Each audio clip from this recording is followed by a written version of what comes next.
In mall, if kids come to know that they are under CCTV camera surveillance, they'll be so cautious. And as parents, we also inform them, behave very good, don't do any mischief. When we are having conversations with our friends, and if we are under the surveillance cameras, we'll be cautious not to fight, not to abuse. The same way, if we are having cameras inside the house, we will be very careful when we are having a conversation with our loved ones too. Why so? Because somebody is watching us. There is a spy on us. Why should we be so cautious? Because we don't want to get into trouble, right? Not only when we are under CCTV cameras, we are always under surveillance of God. Whatever we do, the good deeds or bad deeds, good words or bad words, good actions or bad actions, we are always under surveillance cameras of God. Ensure that you say this to your kids so that they don't get into trouble or they don't get into fights with their friends in schools or outside.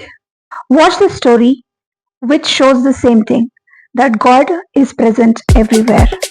The land of ancient Bharat, where Gurukulas flourished. A wise guru wanted to give his disciples one final test after 10 years of training on Shastras, Bhagavat, Vedas. He said, go and hide anywhere within a 2 kilometers radius.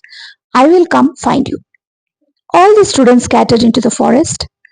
Soon, a disciple came back to the Guru and said, Guruji, I have failed. The Guru was surprised. Why, my child? The disciple replied, wherever I tried to hide, I felt someone watching me.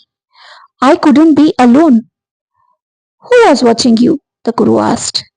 The disciple lowered his voice and said, it was God. I could feel his presence everywhere.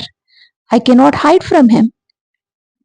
The Guru smiled, his eyes shining with pride. He said, this is the greatest lesson. No matter where we are, God is always watching. That's why we must live with dharma, truth, and kindness. Because we are never truly alone. And so the Guru's final teaching was not from a book but from his heart. In the workshop, for the first day, we learned about the parts of our brain and how each part helps in the functioning of our body and how it stores the memories, how it helps us feel the emotions. We also learned about the chemicals released by the brain and how each of them have a different purpose. We learned about the right brain and left brain.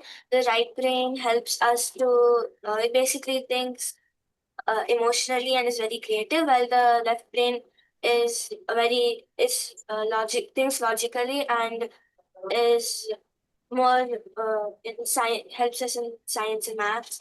And in the second day, we learned about the emotional wheel, and that in all the types of emotional wheels, ladders, and thermometers, we saw that each emotion has a different color.